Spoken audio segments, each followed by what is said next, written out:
వంటి వాడును నా వలనే మీకు ఫలము కలిగెను అన్నాడు. ఓషియా గ్రంథం 14:8 కాబట్టి ప్రియమైనటువంటి దేవుని బిడ్డలారా, ఆయన వలన మనకి ఫలము కలిగిద్ది. ఒక నూతనమైన చిగురు మనకి రావాలి అంటే అది ఆయన వల్లే జరిగిద్ది. చిగురు పెట్టించుటలో ఆయనే, ఫలమిచ్చుటలో ఆయనే. కాబట్టి ప్రియమైన దేవుని బిడ్డలారా, ఫలాలు అనేవి చాలా రకాలు. ప్రియమైన దేవుని బిడ్డలారా, బైబిల్లో ఆత్మ ఫలాలు ఉన్నాయి, శారీరకంగా ఫలాలు కూడా ఉన్నాయి. ప్రియమైన దేవుని బిడ్డలారా, కనుక ఈ ఫలాలు అనేవి మానవ జీవితంలో ఎంతో ఇష్టమైనవి. మానవుడు ఫలించాలని, ఫలభరితంగా ఉండాలని, ఫలాలతో నిండుకోవాలని ఎదురు చూస్తూ ఉంటాడు. కాబట్టి ప్రియులారా, ప్రతి ఒక్కరూ కూడా మీరు ఫలములతో ఉండాలి. పరిశుద్ధ గ్రంథము ఫిలిప్పీలకు రాసిన పత్రిక 1వ అధ్యాయము 9వ వచనాన్ని మనం చదివితే, ఫిలిప్పీలకు రాసిన పత్రిక 1వ అధ్యాయము 9వ వచనం, మీరు శ్రేష్టమైన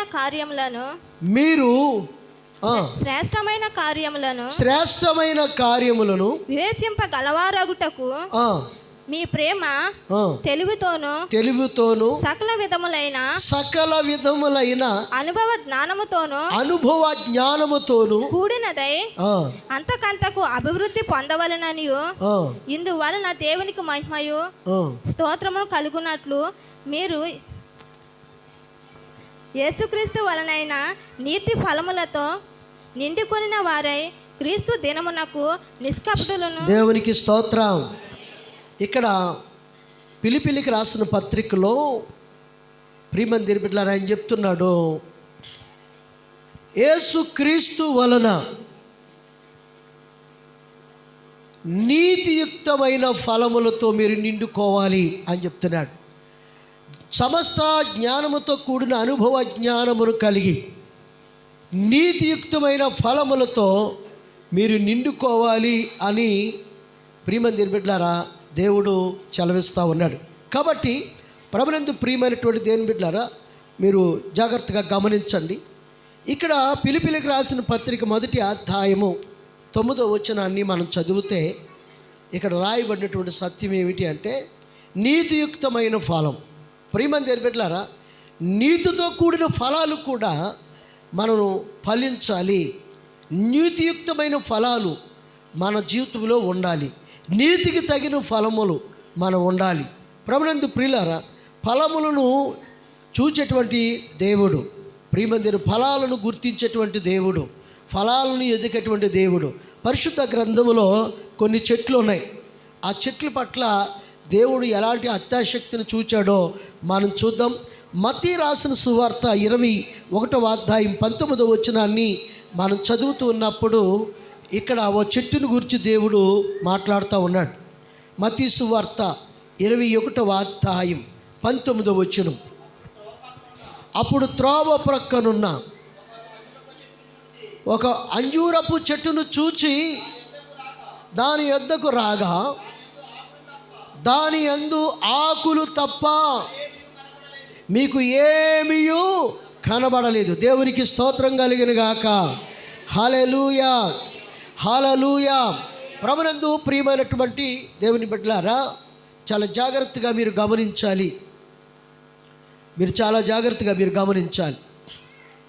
ఇక్కడ రాయబడినటువంటి వాక్యం ఏమిటి అంటే, మత్తయి సువార్త 21లో 19వ వచనములో యేసయ్య ఒక చెట్టును చూశాడు. అది అంజూరపు చెట్టు. ఆ చెట్టు ఎక్కడుందంటే త్రోవ పక్కన ఉందంటండి. ఎక్కడుంది చెప్పండి? త్రోవ పక్కనున్న చెట్టు. త్రోవలో లేదు కానీ త్రోవ ప్రక్కనే ఉంది ఆ చెట్టు. ఆ త్రోవ పక్కన చెట్టును ఆయన దాని ఫలములు ఎదిగాడంటండి. దాని ఫలములు ఎదిగితే దాని యొద్ద ఆకులు తప్ప ఫలాలేమీ లేవు. ప్రియమైన దేవుని బిడ్డలారా, ఆకులు తప్ప ఫలాలేమీ లేవని ఆయన వెతికినప్పుడు గమనించాడు. ప్రియమైన దేవుని బిడ్డలారా, మరొక చోట ఆ చెట్టు గురించి ఆయన ఏం చెప్తున్నాడంటే, ఫలములు లేని నీ పచ్చదనం నీకెందుకు అని ఎండు పొమ్మని ఆ చెట్టును శపించాడు. ప్రియమైన దేవుని బిడ్డలారా, చాలా జాగ్రత్తగా మీరు గమనించాలి. ఆకులైతే ఉన్నాయి కానీ దానికి ఏమి లేవు, ఫలాలు లేవు. ప్రియమైన దేవుని బిడ్డలారా, ఒక చెట్టుకు ఆకులు ఉంటే ఫలాలు ఉంటాయి. పైగా అది అంజూరపు చెట్టు. గ్రంథకర్త మరి ఏమని రాస్తున్నాడు అంటే, అది అంజూరపు కాలము కాదు అని రాస్తాడు. మరి అంజూరపు కాలము కానప్పుడు అంజూరపు చెట్టు దగ్గర దేవుడు ఎందుకు ఫలాలు వెతకాలి? మామిడి చెట్టు ఫలాలు కావాలి అంటే ఆ మామిడి చెట్టు కాలములో, ఆ వేసవకాలంలోనే దాని దగ్గర ఫలాలు ఉంటాయి. శీతాకాలం దగ్గర సీతాఫలాలు ఉంటాయి. ఇలాగా ప్రతి చెట్టు కాయడానికి తమ కాలమును బట్టి అది ఫలాలు కాస్తుంది. ప్రభునందు ప్రియమైనటువంటి దేవుని బిడ్డలారా, తన కాలమును బట్టి అది తన ఫలములు కాస్తుంది.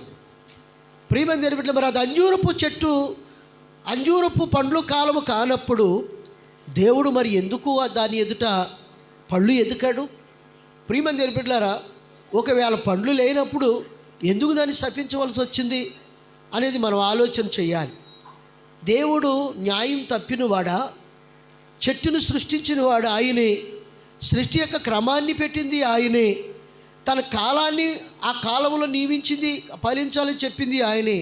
మరి అలాంటిటప్పుడు దేవుడు కాలము కాని సమయాన్న ఆ చెట్టును ఫలాలు ఎతికితే లేనప్పుడు శపించడం ఏమిటి?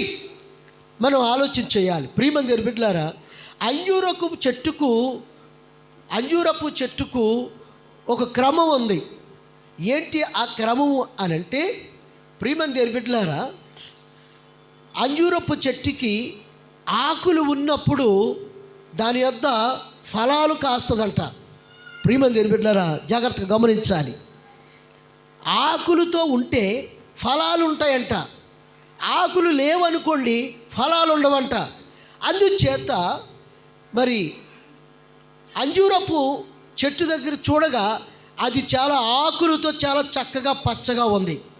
అందుని బట్టి ఆకులు ఉన్నాయి కాబట్టి దీని దగ్గర ఫలాలు ఉంటాయని గమనించి ఆ చెట్టు దగ్గరికి వెళ్ళి వెదికాడు. దేవునికి స్తోత్రం కలిగిన గాక, హల్లెలూయా. ఆ చెట్టు దగ్గరికి వెళ్ళి వెదగగా, ప్రియమైనటువంటి దేవుని బిడ్డలారా, చాలా జాగ్రత్తగా గమనించాలి. ఆ చెట్టు దగ్గరికి వెళ్ళి వెదగగా దాని దగ్గర ఏమున్నాయి చెప్పాలి? ఆకులు తప్ప ఫలాలు లేవు. ఆకులు ఉన్నాయే, ఫలాలు ఉండి తీరాలే అని దేవుని ఉద్దేశం. ప్రియులారా, ఆకులు తప్ప ఫలాలు లేవు. చాలామంది జీవితాలు ఈ విధంగానే ఉంటాయి. బయటికి చాలా పచ్చగా ఉంటారు లోకానికి, కానీ ఆత్మీయంగా ఏ విధమైన ఫలం వాళ్ళ దగ్గర ఉండదు. ఆత్మీయ ఫలాలు కనబడవు. ప్రభునందు ప్రియమైన దేవుని బిడ్డలారా, త్రోవ పక్కనున్న చెట్టు దగ్గర దేవుడు వెతికితే దాని యొద్ద ఫలాలు కనిపించలేదు. దేవునికి స్తోత్రం. ఇప్పుడు తోటలో ఉన్న చెట్టు దగ్గరికి మనం వెళదాం. లూకా సువార్త 13వ అధ్యాయం 6వ వచనం. తోటలో ఉన్న చెట్టు దగ్గరికి వెళదాం. ఒక మనుషుడు ద్రాక్ష తోటలో అంజూరపు చెట్టు ఒకటి నాటబడి ఉండెను.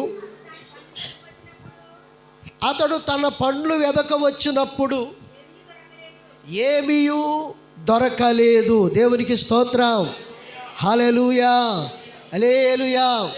ప్రభునందు ప్రియులరా, చాలా జాగ్రత్తగా గమనించాలి. ఇది తోటలో ఉన్న చెట్టు. ఇంతకుముందు తోట బయట ఉన్న చెట్టును, దారి పక్కన ఉన్న చెట్టును ఎదుగుతే దొరకలేదు. కానీ ఇప్పుడు తోటలో ఉన్న చెట్టును ఎదుగుతూ ఉన్నాడు. ద్రాక్ష తోటలో అంజూరపు చెట్టు ఒకటి నాటారు. ఆ చెట్టు ఫలిస్తామని 3 సంవత్సరాలుగా దాని పండ్లను వెతుకుచున్నాడు, కానీ అది ఫలించట్లేదు. ప్రభునందు ప్రియులారా, అప్పుడు దేవుడు అంటాడు, ఫలించనిటువంటి ఈ చెట్టు ఇక్కడ ఎందుకు అని దాన్ని తీసివేయాలని ఉద్దేశించాడు. ప్రభునందు ప్రియమైనటువంటి దేవుని బిడ్డలారా, చాలా జాగ్రత్తగా మీరు గమనించాలి. చాలా జాగ్రత్తగా మీరు గమనించాలి. ఇక్కడ తోటలో ఉన్నది కానీ తోటమాలి యొక్క ఎరువులు, తోటమాలి యొక్క సేవలు అన్నిటి కూడా ఇది అనుభవిస్తుంది కానీ ఈ చెట్టు మాత్రం ఫలించట్లేదు. తోటమాలి యొక్క సేవలన్నీ అందుకుంటుంది. తోటమాలి యొక్క ఆయన చేసే పని అంతటి కూడా ఆ సేవలంతా కూడా స్వీకరిస్తుంది. కానీ ఆ తోటలో ఇది మాత్రం ఫలించట్లేదు. ప్రియమైన దేవుని బిడ్డలారా, తోటలో ఫలించని చెట్టు ప్రియమైనటువంటి దేవుని బిడ్డలారా, కనుక దీని యొద్ద కూడా ఫలాలు లేవు. మూడవ విషయాన్ని జ్ఞాపకము చేస్తూ ఉన్నాను. యోహాను సువార్త 12వ అధ్యాయం 24వ వచనాన్ని మనం చదివితే అక్కడ గోధుమ గింజ భూమిలో పడి చావకుండిన ఎడల అది ఒట్టిగానే ఉండెను. అది చచ్చిన ఎడల విస్తారముగా ఫలించును. దేవునికి స్తోత్రం, హల్లెలూయా. ఇక్కడ యేసు ప్రభువారు అసలు ఫలము ఫలించాలి అంటే మూల కారణం చెప్తున్నాడు. చాలా జాగ్రత్తగా వినాలి మీరు. అసలు ఫలము ఫలించాలి అంటే దానికి మూల కారణం చెప్తున్నాడు. గోధుమ గింజ అది భూమిలో పడి చనిపోయిన తర్వాత అది మొలిచి విస్తారంగా ఫలించాను. ఒకవేళ అది సావక ఉండని ఎడల గోధుమ గింజగానే ఉండెను అన్నాడు. దేవునికి స్తోత్రం, హల్లెలూయా. మీరు అందరూ అర్థం చేసుకోవాలి. ఇక్కడ చిన్న ఉపమానం చెప్పాడు ఆయన ఫలమును గురించి. అది భూమిలో పడి చనిపోతేనే కానీ ఆ చనిపోయిన తర్వాత మళ్ళీ మొలిచి ఇది విస్తారంగా ఫలములతో ఫలించింది. ఒకవేళ అది చావు కింద ఉన్నట్లయితే అది గోధుమ గింజగానే ఉండును అని చెప్పాడు. అంటే మనం ఫలించాలి అంటే ఒక ఉదాహరణ చెప్పాడు.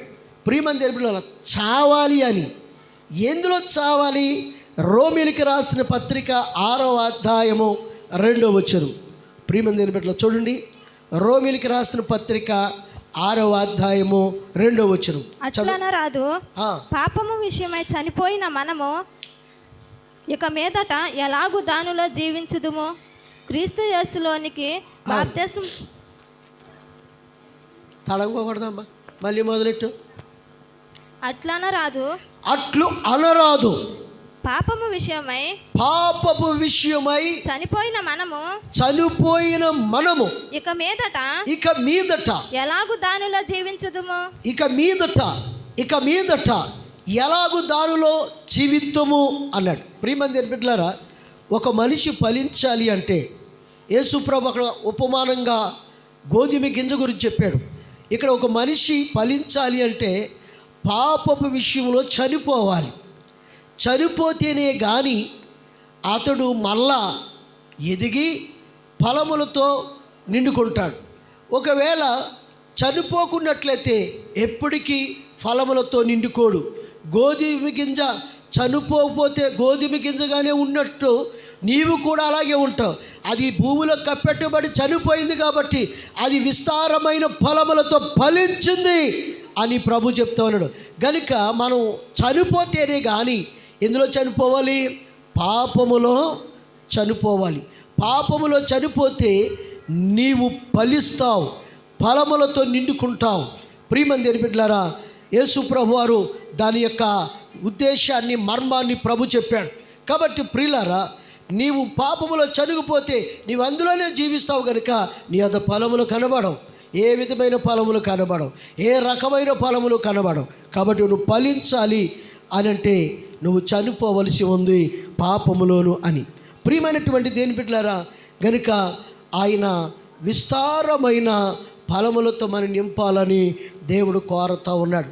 విస్తారమైన ఫలములతో మనల్ని నింపి ఆశీర్వదించాలని దేవుడు కోరుతూ ఉన్నాడు. ప్రభునందు ప్రియమైనటువంటి దేవుని బిడ్డలారా, ఆది కాండము 26వ అధ్యాయం 12వ వచనాన్ని చదువుదాం. ఆది కాండము 26వ అధ్యాయము 12వ వచనం అక్కడ చదవండి.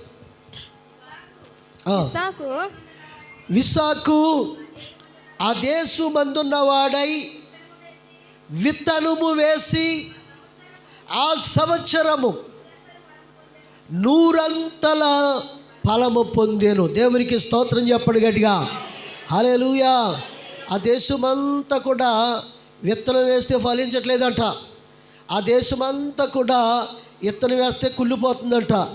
కనుక అలాంటి కాలంలో ఇస్సాకు అదే దేశమందు ఉండి విత్తనము వేశాడంట.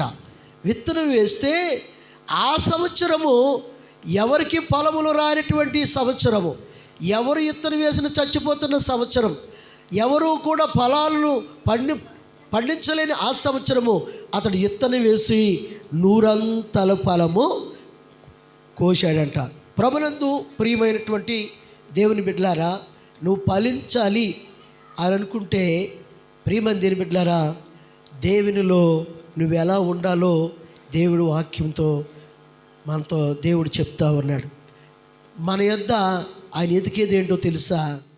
ప్రియమైన దేవుని బిడ్డలారా, ఫలములు నీ యొద్దకు దేవుడు వచ్చి చూచినప్పుడు ఫలములకు కనబడాలి. లోక సంబంధమైన పచ్చదనం ఆయన చూచేటువంటి వాడు కాదు. పచ్చదనం ఉండడమే కాదు, ఆ పచ్చదనాన్ని తగినట్టుగా నీకేముండాలి? ఫలాలు ఉండాలి. ప్రియమైన దేవుని బిడ్డలారా, ఫలాలు లేకపోతే మన పాట మీరు ఎవరు పాడలేదు, నాకు పాడాలని కానీ నాకు రాదు, ఆ పాట ఎవరు అందుచేత నేను ఫలాలు లేని అంజూరమా ఏదో చక్కగా మంచిగా పాడారు ఆ పాట. ప్రియమైన దేవుని బిడ్డలారా, ఫలములు లేకపోతే ప్రయోజనం ఉండదు. ఫలములతో మనం ఫలించాలని మీకు మనం చేస్తున్నాను. ఆయన విస్తారముగా ఫలించాలి అనేది దేవుని ఉద్దేశం. నువ్వు విస్తారంగా ఫలించాలి, నువ్వు విస్తారంగా ఫలించాలని దేవుని యొక్క కోరిక. కాబట్టి ప్రియులారా, నీతి ఫలాలతో ఉండాలి, ఆత్మ సంబంధమైన ఫలాలతో నువ్వు ఫలించాలి. దేవుని రాజ్యానికి బహు ఘనమైనటువంటి, బహు ఇష్టమైనటువంటి కుమారుడిగా నువ్వు ఉండే దేవుని నామానికి మహిమకరంగా ఉండాలని మీకు మనం చేస్తున్నాం. దేవుడి మాటలను దీవించునుగాక. ఆమేన్. ప్రార్థన చేసుకుందాం. తల వంచు.